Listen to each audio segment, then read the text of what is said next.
Habits defined. For our purposes, we will define a habit as the intersection of knowledge, skill, and desire. Knowledge is the theoretical paradigm, the what to do and the why. Skill is the how to do.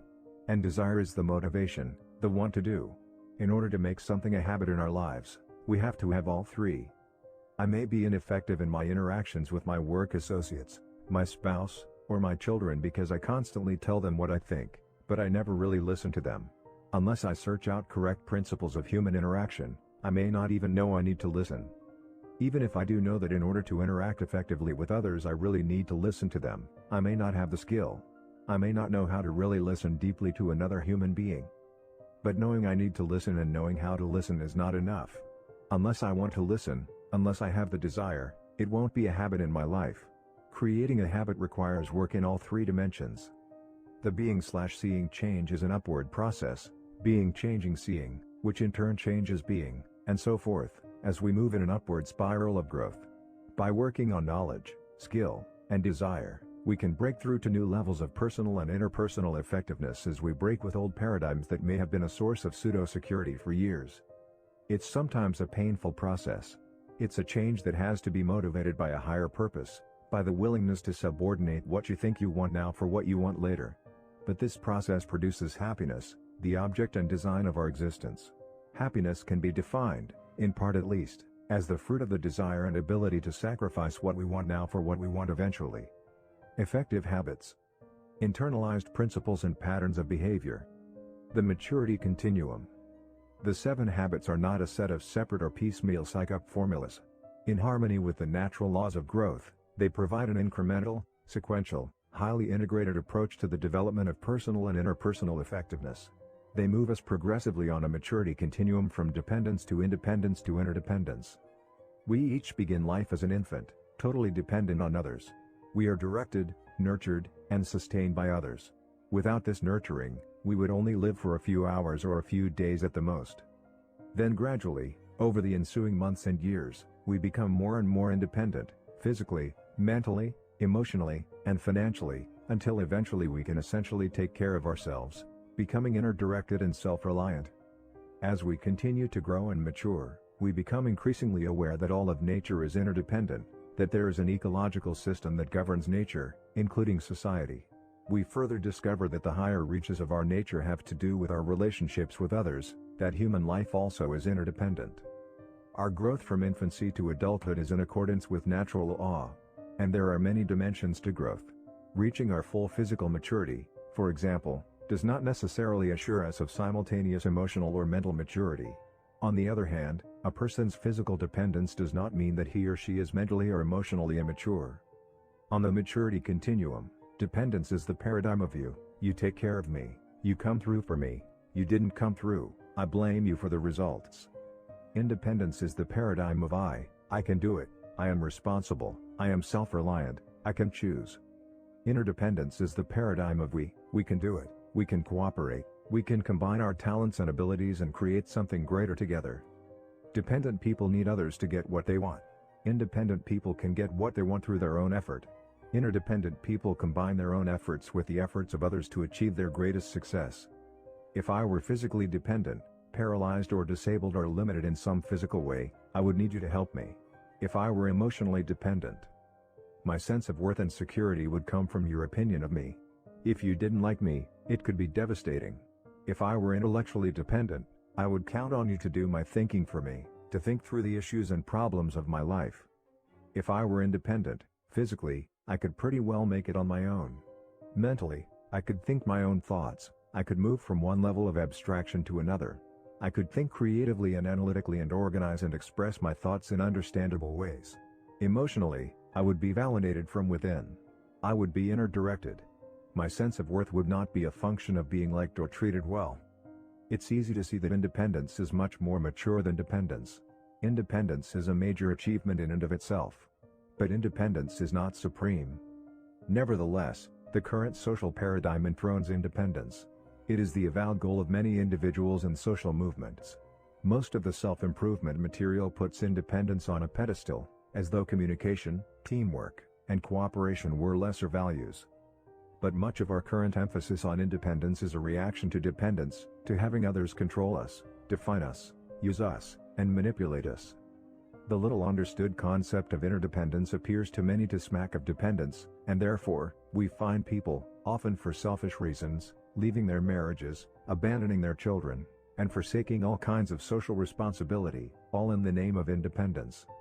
The kind of reaction that results in people throwing off their shackles, becoming liberated, asserting themselves, and doing their own thing often reveals more fundamental dependencies that cannot be run away from because they are internal rather than external, dependencies such as letting the weaknesses of other people ruin our emotional lives or feeling victimized by people and events out of our control. Of course, we may need to change our circumstances. But the dependence problem is a personal maturity issue that has little to do with circumstances. Even with better circumstances, immaturity and dependence often persist.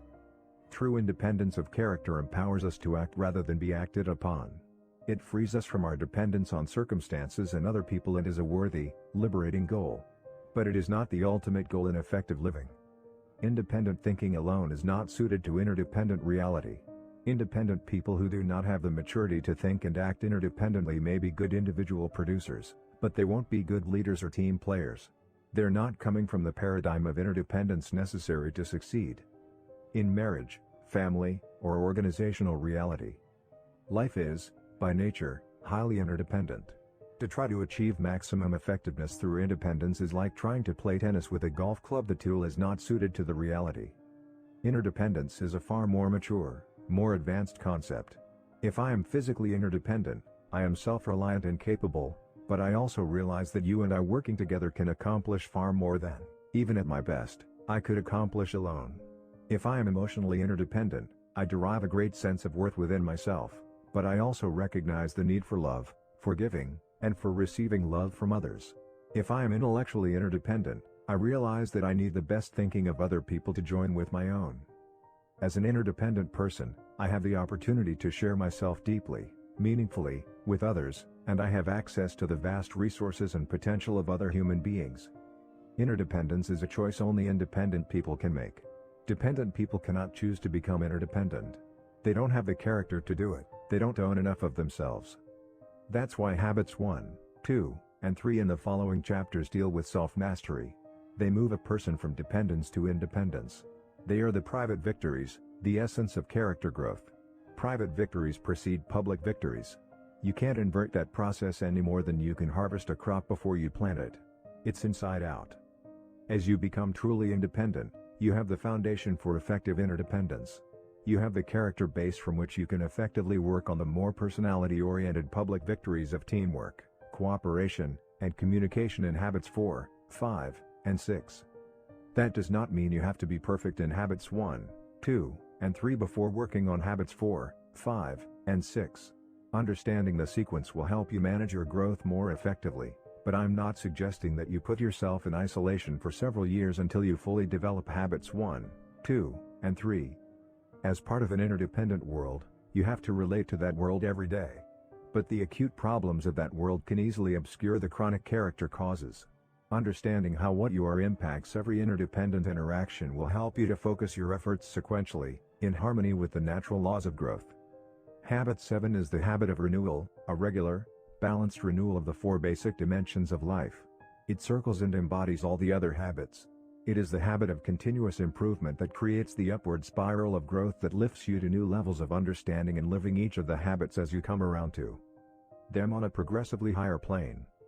The diagram on the next page is a visual representation of the sequence and the interdependence of the 7 habits, and will be used throughout this book as we explore both the sequential relationship between the habits and also their synergy, how, in relating to each other, they create bold new forms of each other that add even more to their value. Each concept or habit will be highlighted as it is introduced. Effectiveness defined. The 7 habits are habits of effectiveness. Because they are based on principles, they bring the maximum long-term beneficial results possible. They become the basis of a person's character, creating an empowering center of correct maps from which an individual can effectively solve problems, maximize opportunities, and continually learn and integrate other principles in an upward spiral of growth. They are also habits of effectiveness because they are based on a paradigm of effectiveness that is in harmony with the natural law, a principle I call the P/PC balance, which many people break themselves against. This principle can be easily understood by remembering Aesop's fable of the goose and the golden egg. This fable is the story of a poor farmer who one day discovers in the nest of his pet goose a glittering golden egg. At first, he thinks it must be some kind of trick. But as he starts to throw the egg aside, he has second thoughts and takes it in to be appraised instead. The egg is pure gold. The farmer can't believe his good fortune. He becomes even more incredulous the following day when the experience is repeated. Day after day, he awakens to rush to the nest and find another golden egg. He becomes fabulously wealthy. It all seems too good to be true. The 7 Habits paradigm. But with his increasing wealth comes greed and impatience. Unable to wait day after day for the golden eggs, the farmer decides he will kill the goose and get them all at once. But when he opens the goose, he finds it empty. There are no golden eggs, and now there is no way to get any more. The farmer has destroyed the goose that produced them. I suggest that within this fable is a natural law, a principle, the basic definition of effectiveness. Most people see effectiveness from the golden egg paradigm. The more you produce, the more you do, the more effective you are. But as the story shows, true effectiveness is a function of 2 things: what is produced, the golden eggs, and the producing asset or capacity to produce, the goose. If you adopt a pattern of life that focuses on golden eggs and neglects the goose, you will soon be without the asset that produces golden eggs. On the other hand, if you only take care of the goose with no aim toward the golden eggs, you soon won't have the wherewithal to feed yourself or the goose. Effectiveness lies in the balance, what I call the P/PC balance. P stands for production of desired results, the golden eggs. PC stands for production capability, the ability or asset that produces the golden eggs. 3 kinds of assets. Basically, there are 3 kinds of assets: physical, financial, and human. Let's look at each one in turn. A few years ago, I purchased a physical asset, a power lawnmower. I used it over and over again without doing anything to maintain it. The mower worked well for 2 seasons, but then it began to break down. When I tried to revive it with service and sharpening, I discovered the engine had lost over half its original power capacity. It was essentially worthless. Had I invested in PC, in preserving and maintaining the asset, I would still be enjoying its the mowed lawn. As it was, I had to spend far more time and money replacing the mower than I ever would have spent, had I maintained it. It simply wasn't effective. In our quest for short-term returns, or results, we often ruin a prized physical asset, a car, a computer, a washer or a dryer, even our body or our environment. Keeping P and PC in balance makes a tremendous difference in the effective use of physical assets. It also powerfully impacts the effective use of financial assets. How often do people confuse principle with interest? Have you ever invaded principle to increase your standard of living, to get more golden eggs? The decreasing principle has decreasing power to produce interest or income. And the dwindling capital becomes smaller and smaller until it no longer supplies even basic needs. Our most important financial asset is our own capacity to earn. If we don't continually invest in improving our own PC, we severely limit our options. We're locked into our present situation, running scared of our corporation or our boss's opinion of us, economically dependent and defensive. Again, it simply isn't effective. In the human area, the P/PC balance is equally fundamental, but even more important, because people control physical and financial assets. When 2 people in a marriage are more concerned about getting the golden eggs, the benefits, than they are in preserving the relationship that makes them possible, they often become insensitive and inconsiderate, neglecting the little kindnesses and courtesies so important to a deep relationship. They begin to use control levers to manipulate each other, to focus on their own needs, to justify their own position and look for evidence to show the wrongness of the other person. The love, the richness, the softness and spontaneity begin to deteriorate. The goose gets sicker day by day. And what about a parent's relationship with a child? When children are little, they are very dependent, very vulnerable. It becomes so easy to neglect the PC work, the training, the communicating, the relating, the listening. It's easy to take advantage, to manipulate, to get what you want the way you want it, right now. You're bigger, you're smarter, and you're right. So why not just tell them what to do? If necessary, yell at them, intimidate them, insist on your way. Or you can indulge them. You can go for the golden egg of popularity, of pleasing them, giving them their way all the time. Then they grow up without any internal sense of standards or expectations. without a personal commitment to being disciplined or responsible. Either way, authoritarian or permissive, you have the golden egg mentality. You want to have your way or you want to be liked. But what happens, meantime, to the goose? What sense of responsibility, of self-discipline, of confidence in the ability to make good choices or achieve important goals is a child going to have a few years down the road? And what about your relationship? When he reaches those critical teenage years, the identity crises, will he know from his experience with you that you will listen without judging, that you really, deeply care about him as a person, that you can be trusted, no matter what? Will the relationship be strong enough for you to reach him, to communicate with him, to influence him? Suppose you want your daughter to have a clean room, that's P, production, the golden egg. And suppose you want her to clean it, that's PC, production capability. Your daughter is the goose, the asset, that produces the golden egg. If you have P and PC in balance, she cleans the room cheerfully, without being reminded, because she is committed and has the discipline to stay with the commitment. She is a valuable asset, a goose that can produce golden eggs. But if your paradigm is focused on production, on getting the room clean, you might find yourself nagging her to do it. You might even escalate your efforts to threatening or yelling, and in your desire to get the golden egg, you undermine the health and welfare of the goose. Let me share with you an interesting PC experience I had with one of my daughters. We were planning a private date, which is something I enjoy regularly with each of my children. We find that the anticipation of the date is as satisfying as the realization. So I approached my daughter and said, "Honey, tonight's your night. What do you want to do?" "Oh, Dad, that's okay," she replied. "No, really," I said. "What would you like to do?" "Well," she finally said, "what I want to do, you don't really want to do." "Really, honey," I said earnestly, "I want to do it. No matter what, it's your choice." "I want to go see Star Wars," she replied. "But I know you don't like Star Wars. You slept through it before. You don't like these fantasy movies." "That's okay, Dad." "No, honey, if that's what you'd like to do, I'd like to do it."